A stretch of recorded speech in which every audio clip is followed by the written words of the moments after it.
And good afternoon. Welcome to another edition of ACB Caribbean Coaches View. Today we have a very esteemed gentleman. He is the father of one of our former West Indies under 19 players, and we will speak to him about coaching in the community, about his community. He obviously is a community activist, mainly in sports. And so before we introduce him, we just want you to know that our platinum sponsor is ACB Caribbean, Simply Smarter Banking. They've sponsored Parish League cricket for more than 44 years or so and still continue to do so.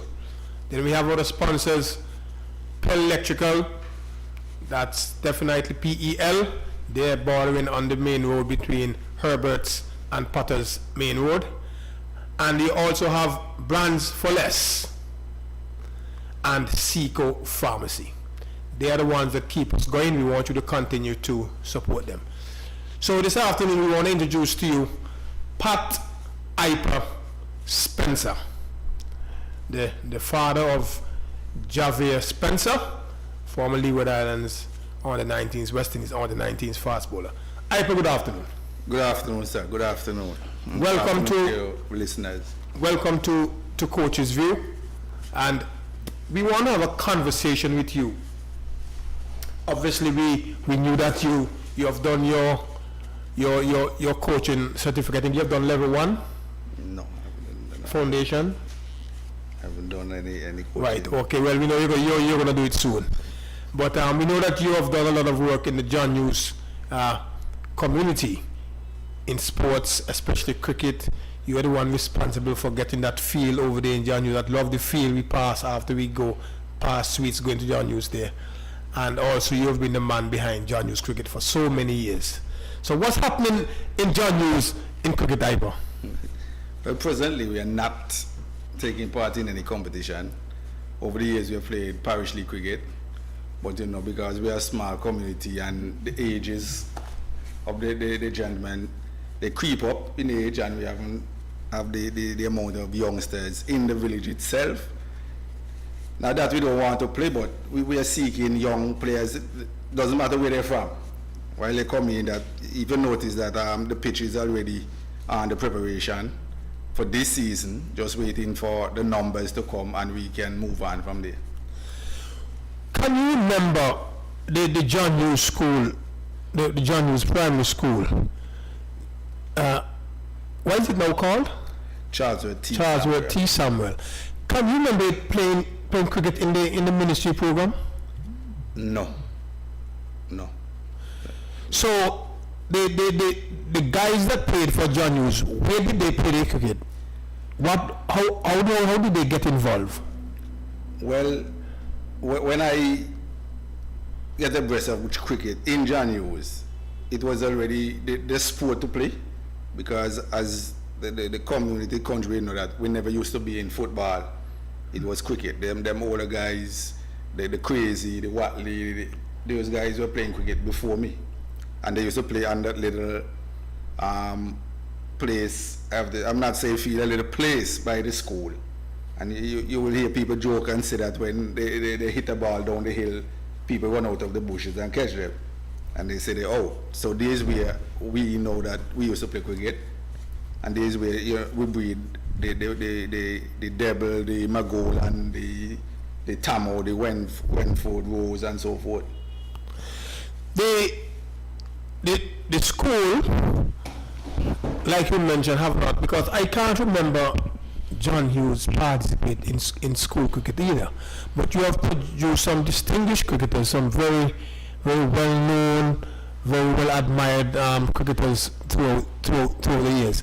Has it ever been attempted to maybe get the school to play cricket, so maybe you can restart that process of seeing cricket back in the community at a very early age? Well, we have a new principal out there now, and before she was principal, maybe 2-3 years ago, the principal before that, we had conversation pertaining to cricket, and I think Daryl Thomas was the cricket coach out there at the time. I don't know exactly why they haven't participated in the school program, or maybe that is something that we can look at. And I think really and truly there is where the development starts. As you know, you mentioned Javier, when he was going junior school, your villager, Lorraine, was the coach over there. And I think she probably is the first one who introduced him to the cricketing, playing cricket. You know, he used to come on with me, but at the first organization was Lorraine Charles, who was working at the school at the time. She was the cricket coach. Okay. Now, I just want us to go back a little bit, because we are trying to see where the real problem is, not just in John Hughes, but in Antigua on a whole, where sports is concerned. In this instance, we're looking at cricket.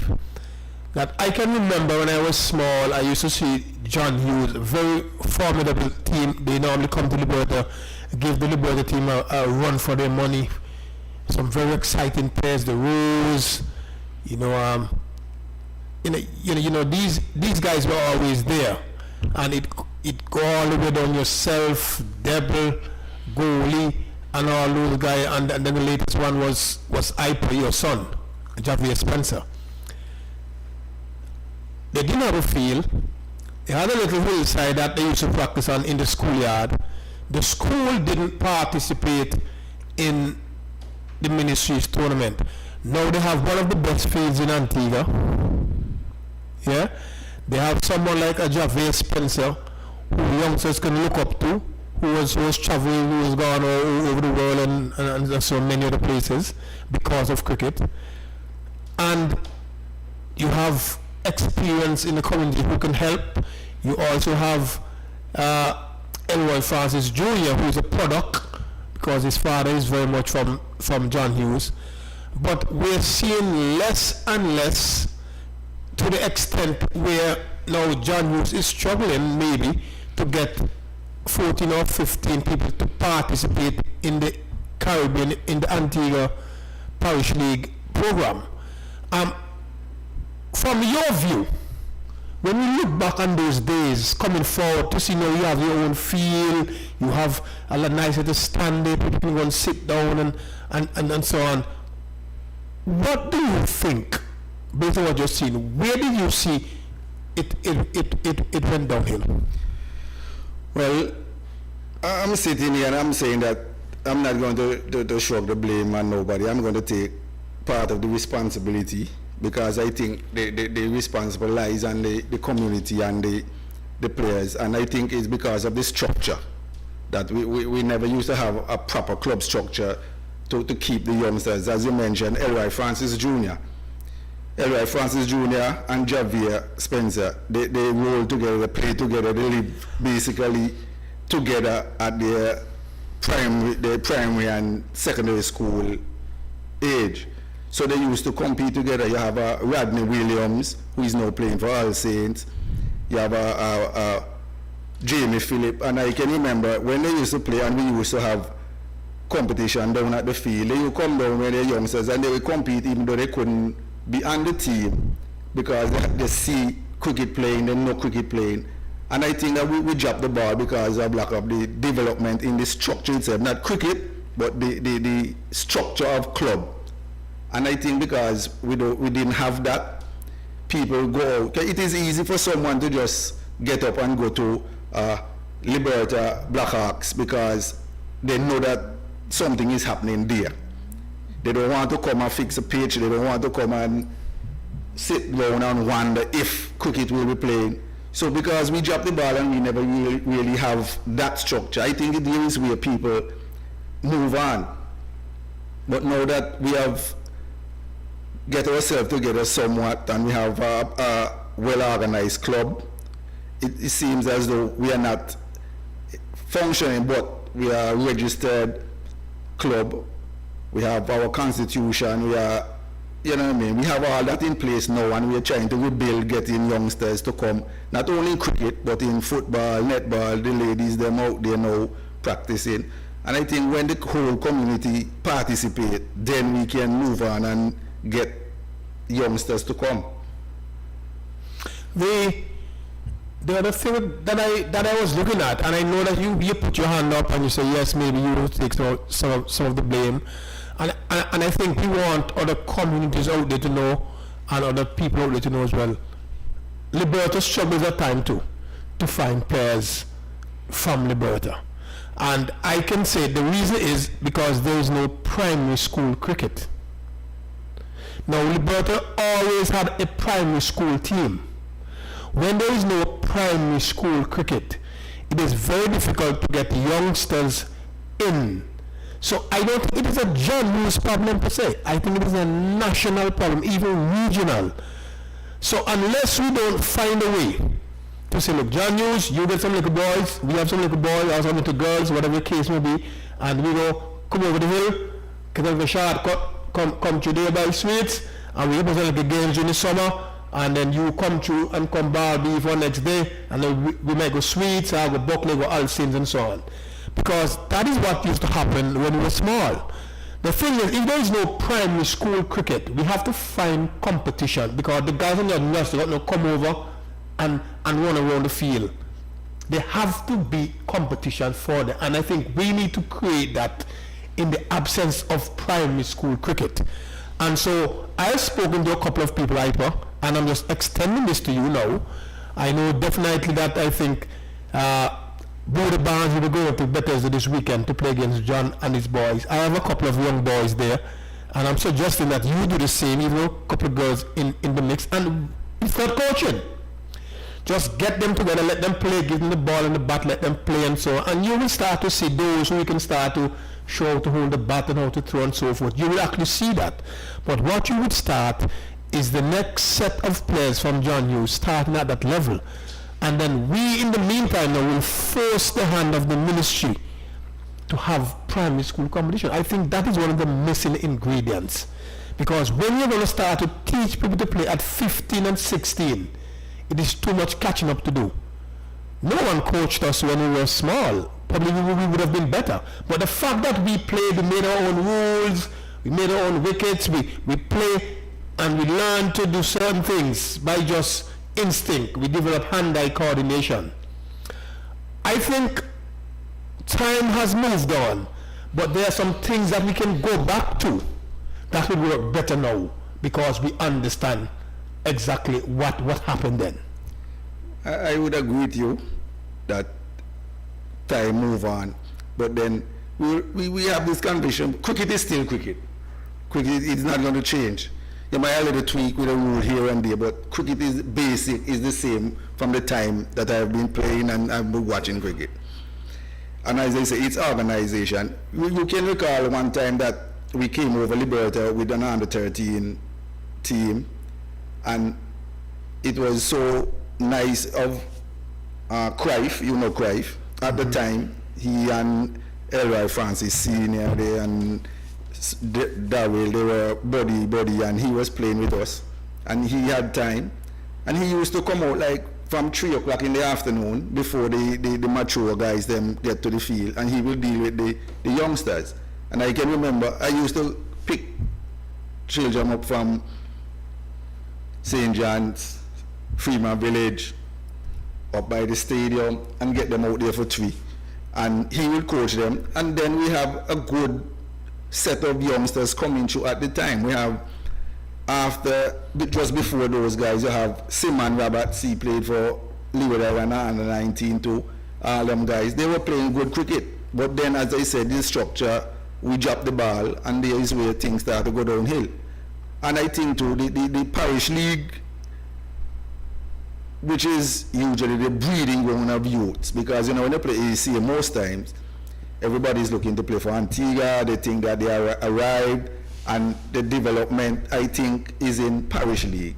And then the older guys who are playing Parish League say that they are not playing any 2-day cricket, they want 1-day cricket. I think that was a travesty, playing only white ball cricket, because youngsters start to just flash. You don't get the kind of development that you need. But I think in the community, and speaking of John Hughes, And a lot of people is not looking at it this way. Right now we have that little community right around the field where we call Follies. And I am telling people now that there is more people residing in that community right there than in original John Hughes. I went down by the field and I sit down there. People might think, oh, I was sitting on the stand, one is crazy and that. But I was watching a lot of youngsters. They play cricket, they play football, they play volleyball. If one loses and he thinks he's stronger in tennis, they start to play tennis. You see the competition, you see the youths, them run off ball, they bat, they're competitive among themselves. And until we get them on the park, we cannot know. And there's a lot of children down there who want to play sports, but there's nothing organized there to take care of them. And that is where we are failing the youth. Then more always refer to the situation where people make themselves artificially busy. And people always say, what is he talking about? But I don't know, do you think that is that a point that all of a sudden people are artificially busy? Because every time I speak to someone about serving on the Liberty Sports Club executive, they bore me, you don't even have the time now.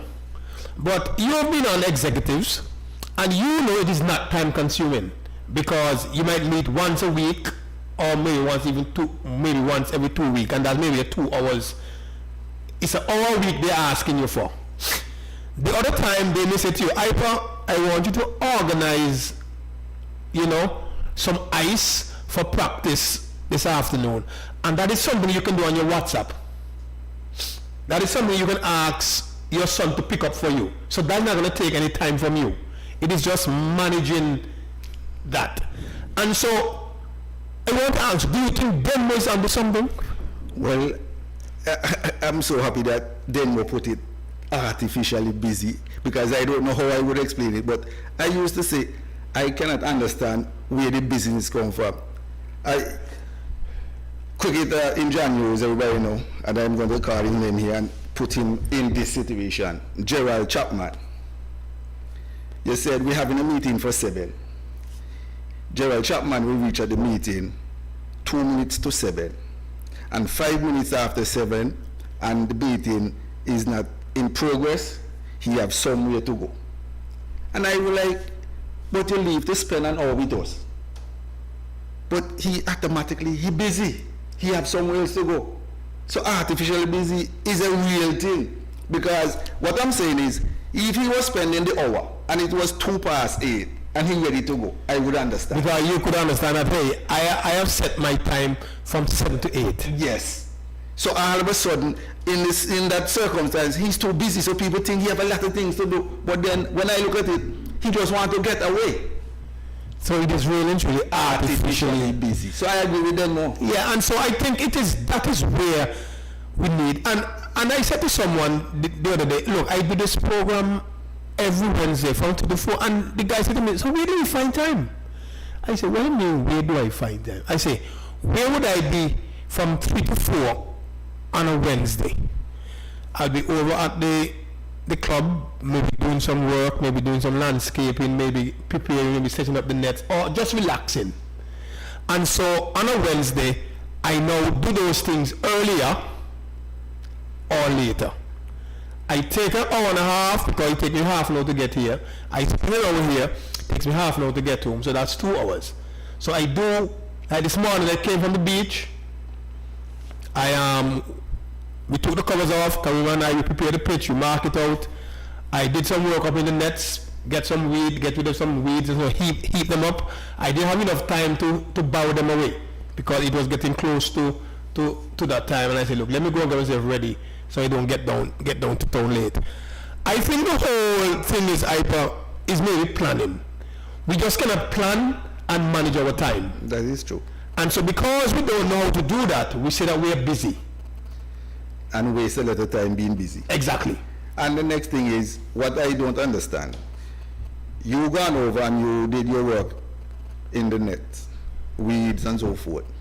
Now if you plan to clean up ball beef tomorrow, you tell the club we are cleaning ball beef tomorrow, you will have 10 of the members might say, they are busy tomorrow, they cannot come. What time you go in? You have to set a time. I am saying, why is it, if I know I have something to do from 10 to 2, why I don't go from 6 and I water the pitch instead of you have to come and water the pitch? So I will take up that task and give you from 10, so you do that. But then, as you say, poor management and lack of putting up their hand to responsibility is one of the biggest things in this country. And everybody wants to blame somebody else. I think, and I'm glad we sort of dovetail into it, because this is where we were going, because there are some people who they're always late for meetings, like you mentioned, that one particular, and then they, in the meeting runs, they late now, the meeting start 8 o'clock, they come 8:15, and by 5 to 9 they say, make sure the meeting done on time, because I have somewhere to go, I have something to do. I'm always like, these notices go out like 2 weeks in advance. So you knew you were coming here for an hour and a half. You understand? Yeah. Why is it that you know, and so it is very important that we start to get that into the system, because I always argue with players, who don't come to practice or late for a game and say, oh, they may have something to do. The other day, one of my player called me and say, coach, I'm a little late because my mommy want me to do the dishes. I say, why didn't you get up and do the dishes earlier? And guess what? When I got over there, he was over there. I said, you did the dishes? He said, yeah. Priority. You understand? Set your priorities. He realized that the boy, even though we can't even have a play now. But then you see, playing too, and like we just shift like a bit about I'm back to the club structure. Right. Because in Liberta, I have conversation with people, and you will hear me tell people every time, then I know nobody talk and chat more than Kenneth Benjamin. Not up to now. It chat change it. I agree that. But the product is there to show what you're doing. I'm saying this to say, now, if I leave here now and I want to see maybe somebody bowl a ball or something, I drive to Liberta, go over ball beef, something is happening. You have your clubhouse, you have your bar, somebody can come and play worry, you have your fish, your Hungry Friday and Fridays, somewhere to go, some place to go. They use them, have places that they can come and relax in a decent environment. We in Antigua don't have any respect for the club development. We think we go and play on Saturday from 11 to 6, that's it. From the umpire police stump, everybody go their way.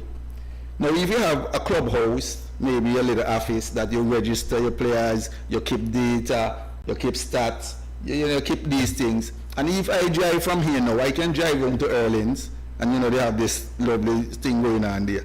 And I can know that I can meet somebody there sitting down. Maybe I don't feel like going home straight, but I can go and sit down and have a conversation and whatnot at the clubhouse. Instead of I'm going to maybe some little alley somewhere where the environment is not conducive for decent people to sit down. So then and therefore I'm saying we need to have club structure, clubhouse, clubs that run 24/7. I tell you this, in terms of that, and I said to someone the other day, there are a lot of resources in Antigua that we so don't love development and anything positive that we totally overlook them.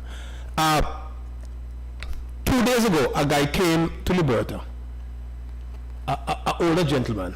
He brought, we want to say thanks very much to him, Kenneth Andrew, and he bought a blower for the club. He said the last time he was there, we had one, and we didn't realize he was watching us.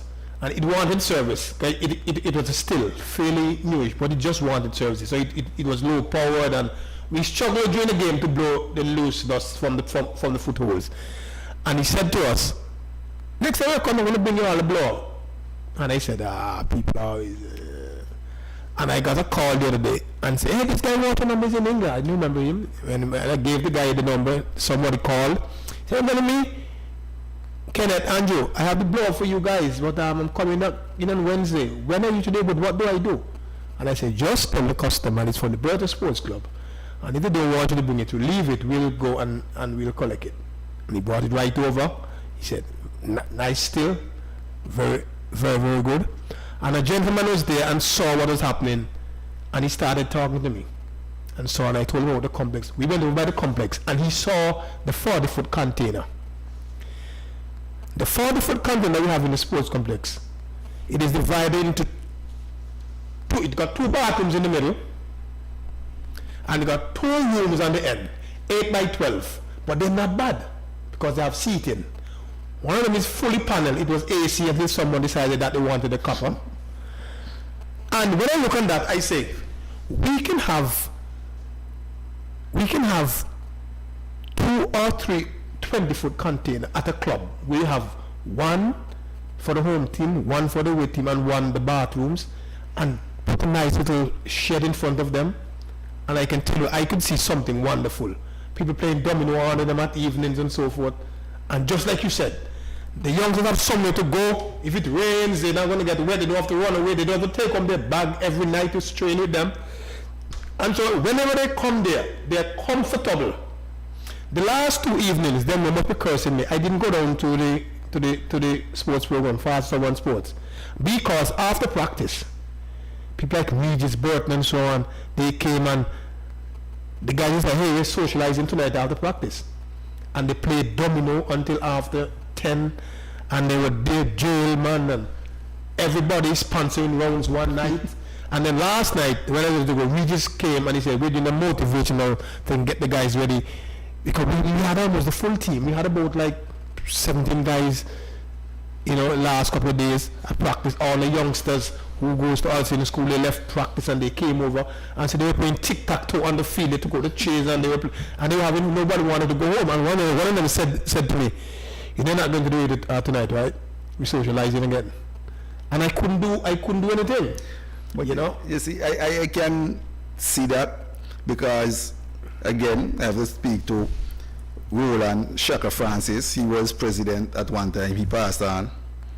And when we used to have meeting every Monday night, ban nothing. Every Monday night, 7 o'clock, meeting, John New Sports Club.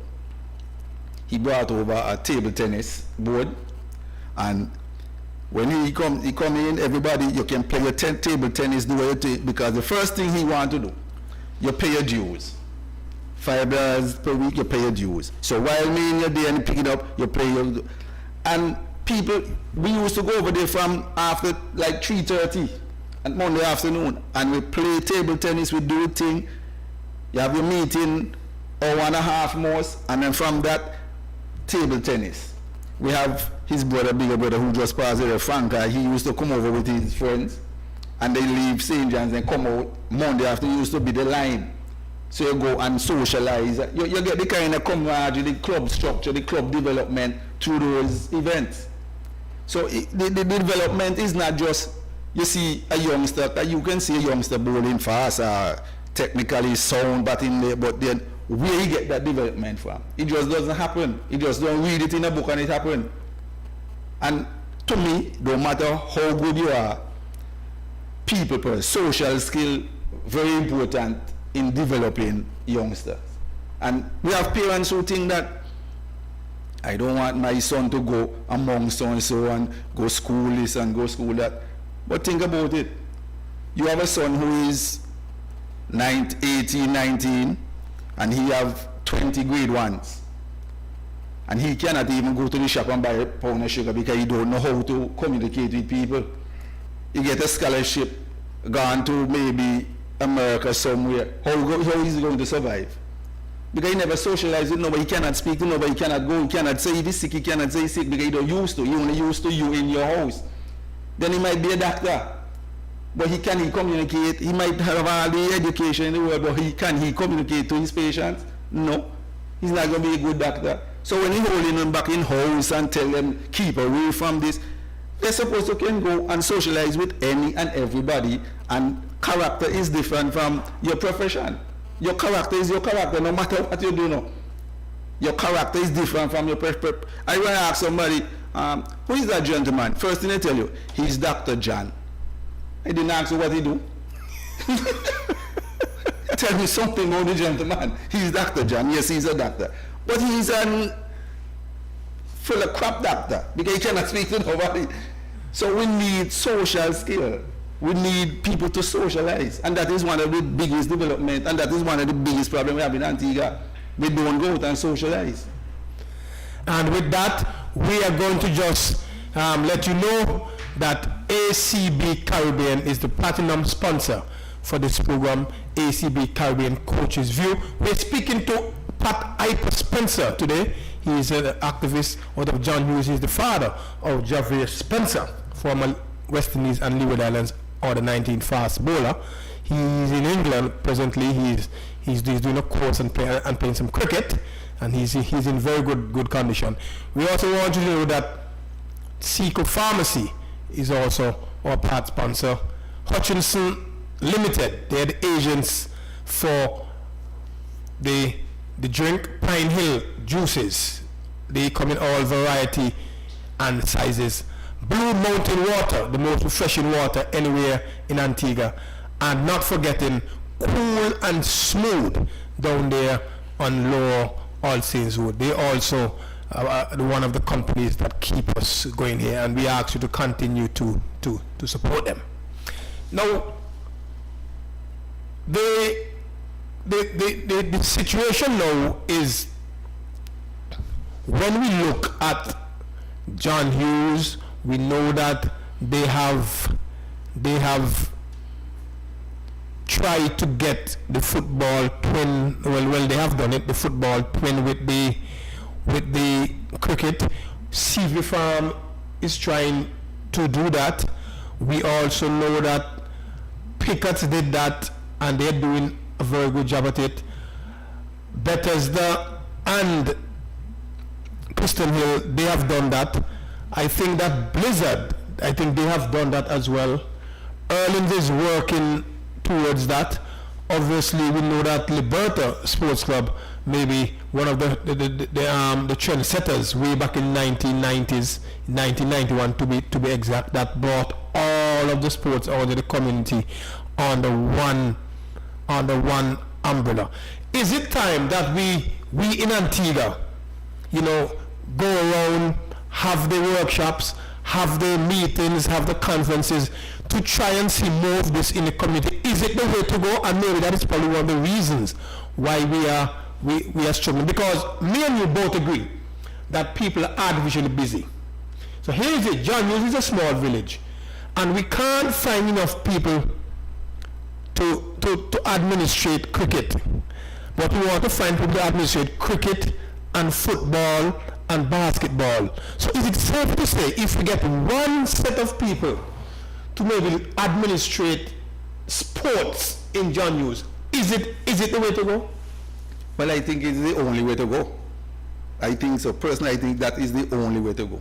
Presently, John Hughes ladies, they are going to partake in the upcoming netball. Are you sending me really to practice? Well, if we don't have proper facility, if you do, I can tell them now that you have. Because they came over there, and they come here and say, Mr. Benjamin, how people turn on the lines, and who tell you all they come over here, come practice. But I said, thank you for your definitely. So I'm saying that they're very interested in getting the club structure going. So they inquire everything, but we already have a sports club. We register as a sports club, and every sport. So they fall under the ambit of the sports club.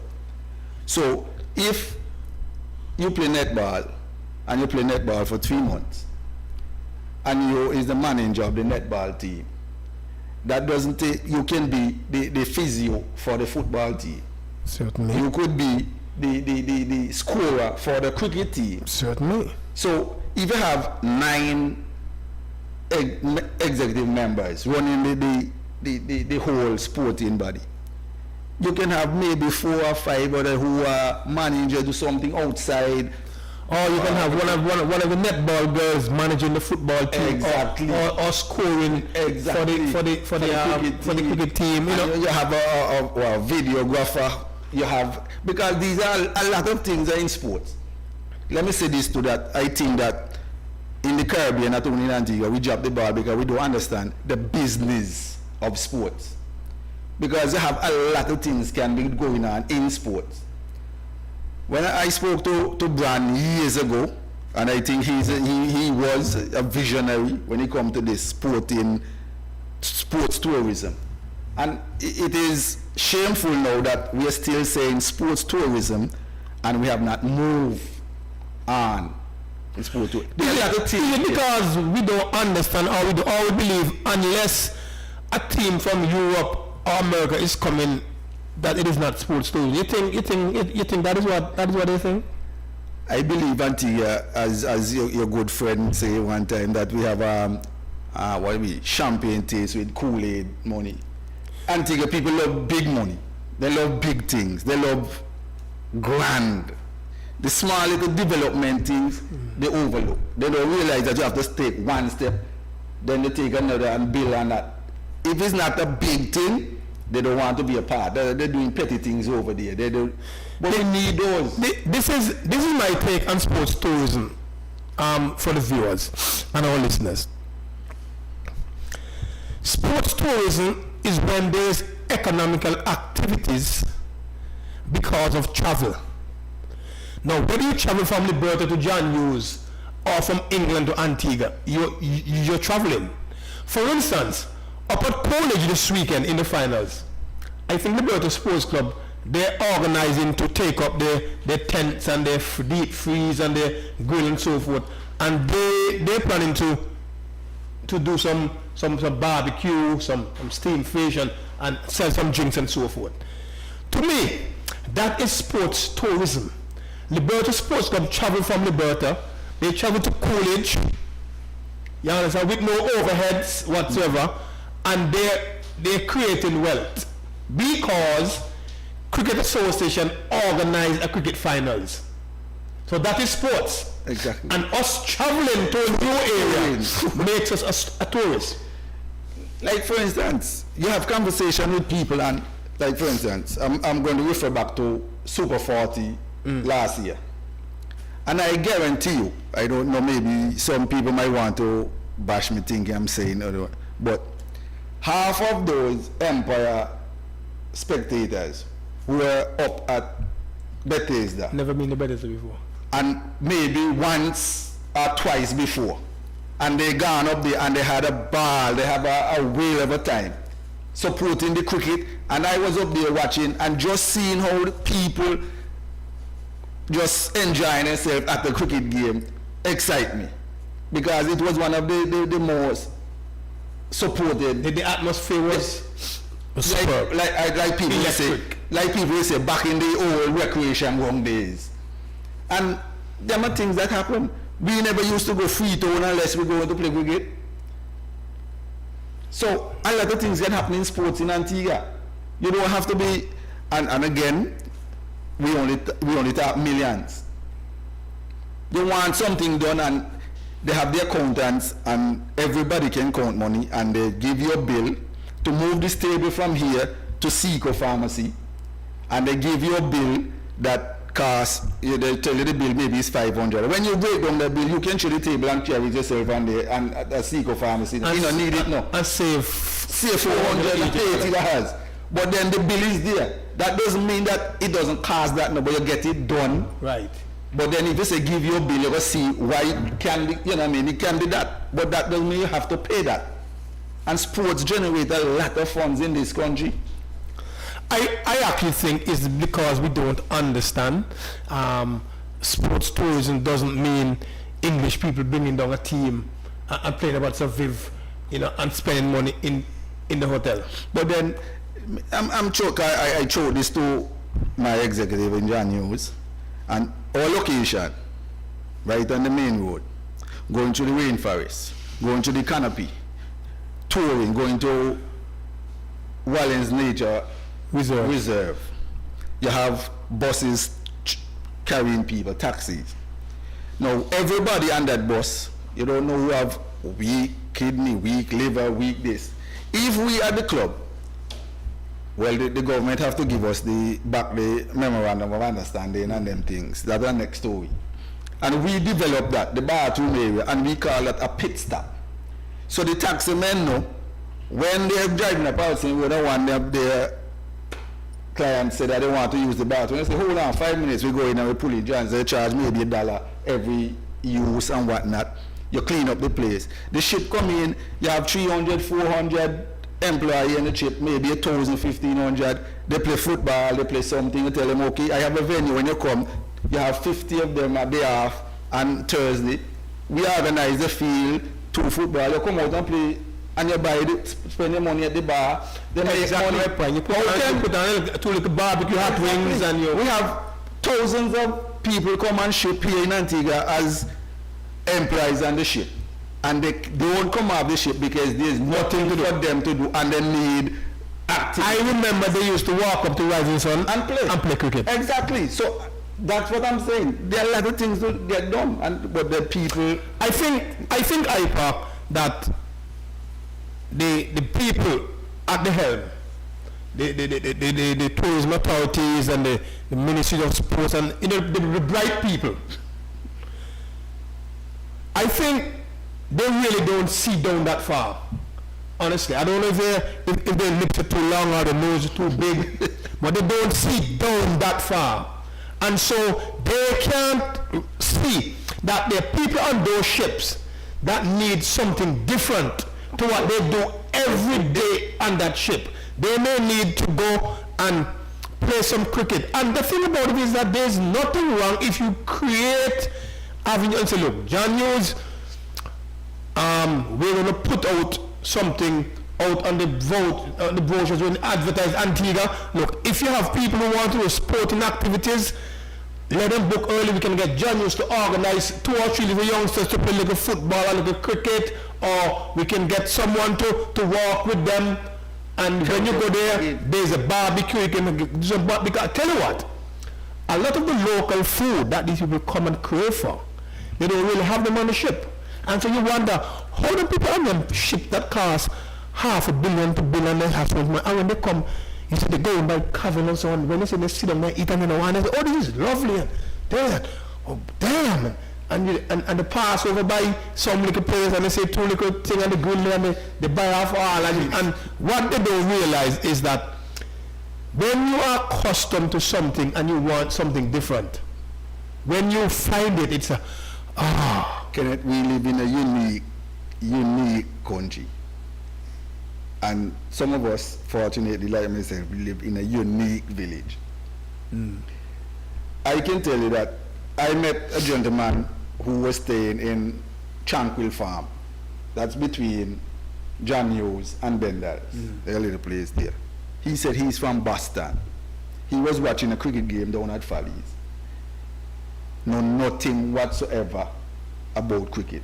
But because he was in that area, he see a little activity, he come in and he sit down, he blend in, he do what he spend, he do what he think. I met the next gentleman who was working for the government, some kind of a data collection, whatnot, and they put him at Jolly Beach. But he was working in John Hughes area. And he happened to stop and buy a barbecue on the corner, and he asked, where can he get a room so he can live amongst the people? He don't want to go back in Jolly Harbor, Jolly Beach.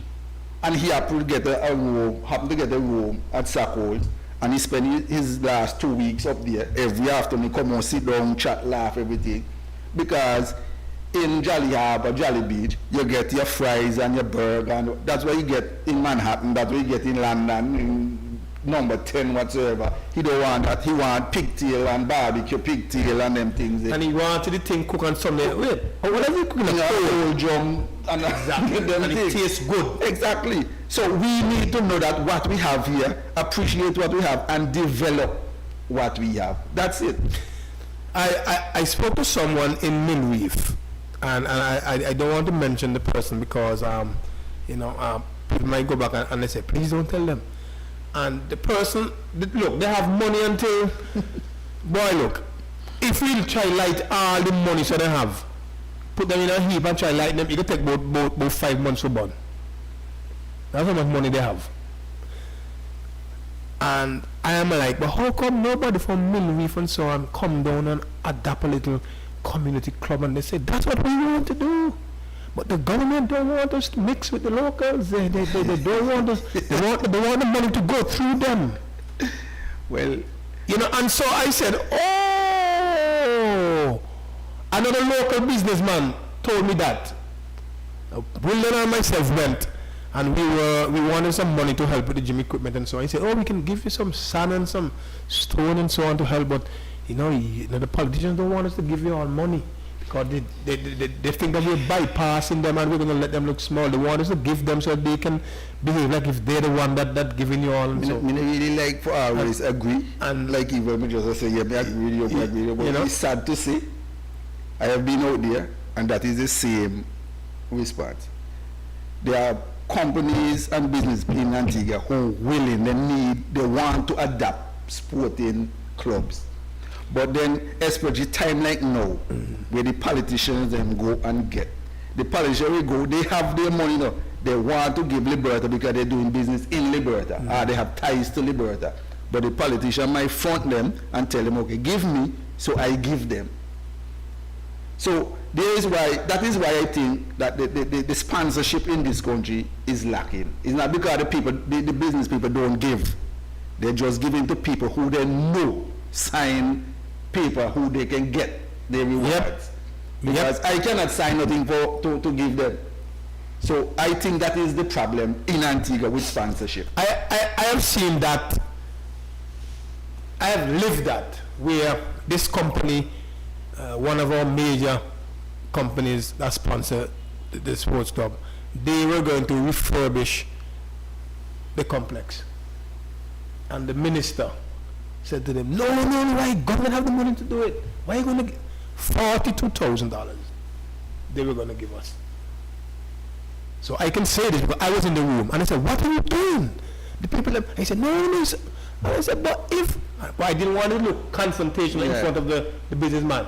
After he gone, I said, if they're giving us $42,000 to refurbish and the government have monies, then so much better we get 42,000 plus, or government can use that money and do something else. Exactly.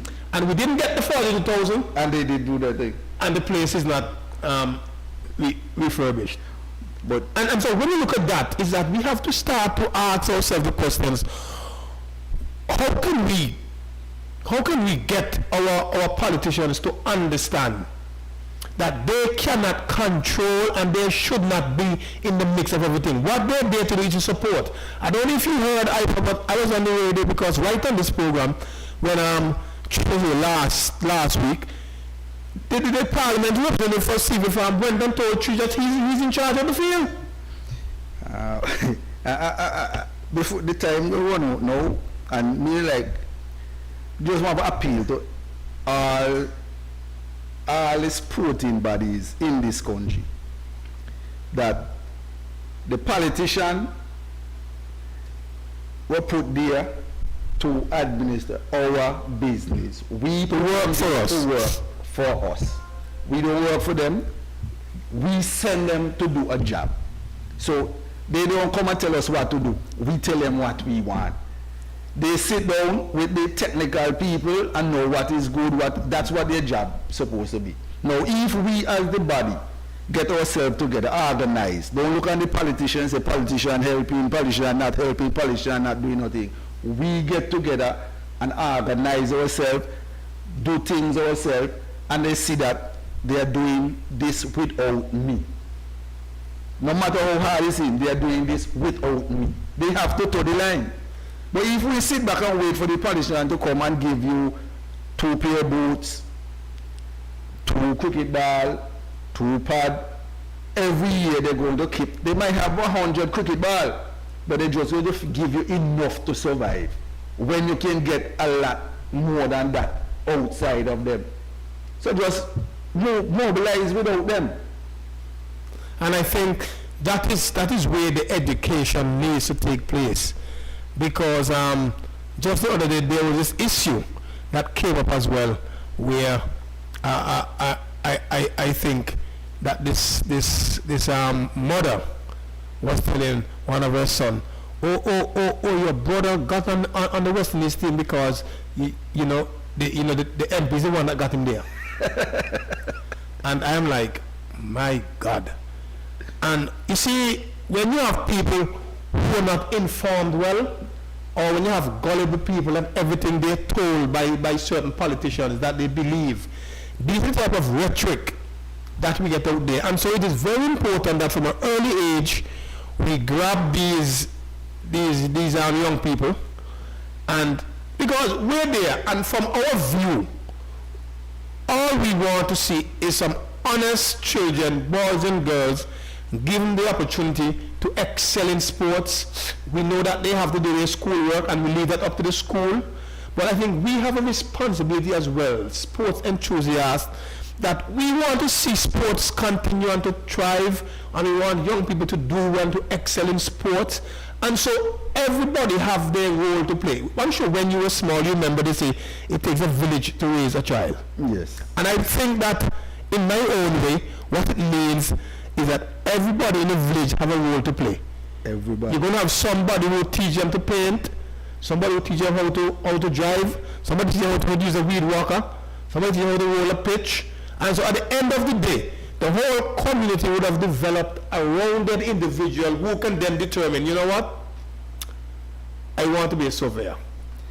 And I don't show me a little thing or two, so I think I will continue down the line there. Not that all of what you were taught by the other people were wasted, because it helped to develop you so that you can manfully now make a decision and choose the path that you want to go in life. And really and truly, all those positive influence do raise a child. But the negative raise a child too, because you see what he's not supposed to be. Yes. So you don't say, okay, don't go by uncle so because he drunk and this. Drunk in Uncle Tom have some kind of influence, some kind of sense, as something that will impart on that child that didn't know, look, you can't see myself do like Uncle Tom because he say he done this and do that. Exactly. So we need everybody. Everybody have a part, because like you said, he may say drunken Uncle fall over them bossy face, because Uncle at the farm, somebody say, boy, Uncle drink too much rum, boy, and he can say, boy, look, you know what happened to me? Exactly. And so the fact that, like you said, just by seeing something, yes, yeah, by seeing something, he's not realizing, look, you know what? I don't want it to happen to me. So that is something that he live, and he will pass that on to his generation. Yes. But the thing about it is that when you just see only negative or only see positive, that is where the problem comes in. And like you mentioned earlier on in a previous statement about the doctor who never communicated. So now he gets an opportunity to do that. He failed. Exactly. And it's the same that when we see all positive, we think that, look, this world is a wonderful world. And this is for the people who are, like we say, the spoiled children. The whole mommy wash up, mommy cook, mommy clean the shoes. And so they now gone to school, and teacher said, we're cleaning the class. And they're like, huh? What mean we clean the class? I don't clean home, my mom clean for me. Well, we're doing it here. No, I don't do those things. No, but we're doing it here. And they can't understand that there is a time when you have to come out and actually, and so it is very important in terms of parenting and us making sure that there's a balance. And that is the word that we need to find, and the aid that we need to find. We need to find a balance between what is right and what is wrong, what we should do and what we shouldn't do, and when it is time for us to be influenced, or when it's time for us to make a decision on our own. And I think it is hampering the young generation, because a lot of them you ask to do something and they come back when nobody's there and say, coach, what am I supposed to do? Honestly, you will say to a youngster, get the mark of this and go out and put out the 30-yard circle. And all the boys are there, and the youngster get up and he goes and he say, okay. And then when all the fellas gone on the field and so forth, gone warm up, he come, coach, what am I supposed to do with this?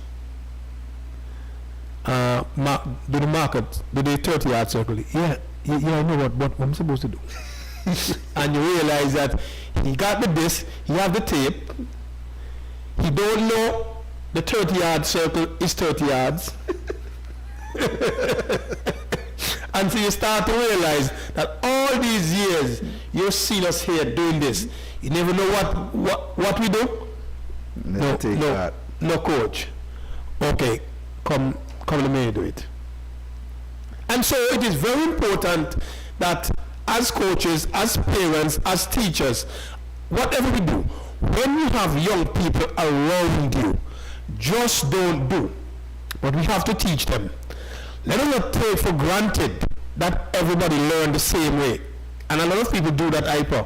They think because hyper and Kenny can watch me mark a crease and by tomorrow they can do it, they think everybody can learn that way. Some people you have to allow them to do it and make some mistakes. Some people you have to write it on a paper. Some people you have to tell them.